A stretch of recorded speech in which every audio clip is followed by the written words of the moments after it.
Today in India, it is cheaper to generate electricity from a new solar or wind energy plant than a new coal-fired one. A strong government push for renewables has sent generation costs plummeting. Aggressive competition has also helped. Plans for new coal-fired plants are being jettisoned as they have become unviable. Such facilities contribute to India's endemic pollution problem.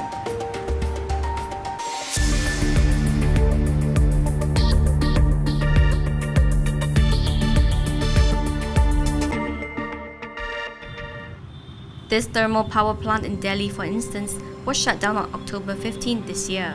Coal is becoming riskier in India primarily due to two reasons: economics and investor considerations.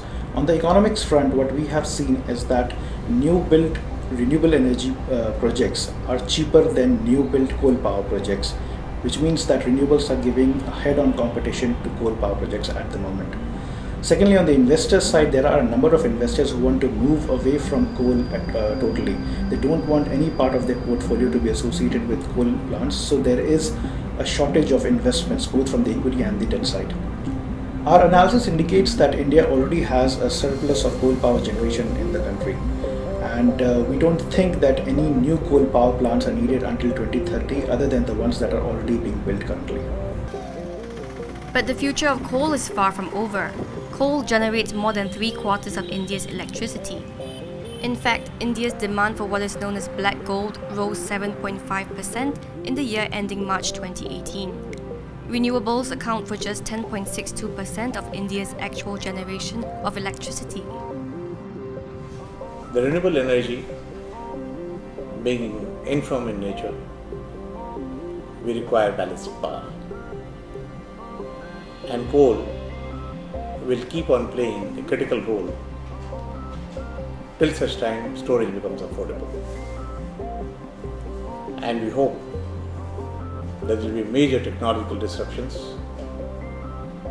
enhancing the efficiency of solar cells and modules, enhancing the efficiency of windmills, and also bringing down the cost of renewable power and storage in particular. As the storage would become affordable and cheaper, we would move towards a grid-free regime. But power distribution firms face multiple challenges. One is the difficulty of acquiring land. The other is the firm's poor financial health. They are not investing enough in new technologies to ramp up consumption of renewables. Renewable energy in India has become mainstream, but it's not become majority. And to go from mainstream to majority in terms of our energy mix over, say, the next 3 or 4 decades, it has to become a better understanding of the finance story. How do we reduce the cost of capital for developers? How do we reduce the cost of capital or end user financing for the consumers? How do we also make sure that distribution companies that are threatened by renewable energy don't go out of business, or where is their easier access to working capital, etc. So the more we deepen our financial markets, our debt markets, our green bond markets, our green investment windows, our currency hedging and political and policy risk hedging mechanisms, etc., the more we will be able to drive down the cost of renewables. The production of electricity from coal in India may peak in 2033, says Bloomberg NEF. Bloomberg NEF's long-term analysis is based on the assumption that India will meet its power requirements in the most sustainable and economical way. And if that happens, then India can achieve peak coal power emissions by the year 2033.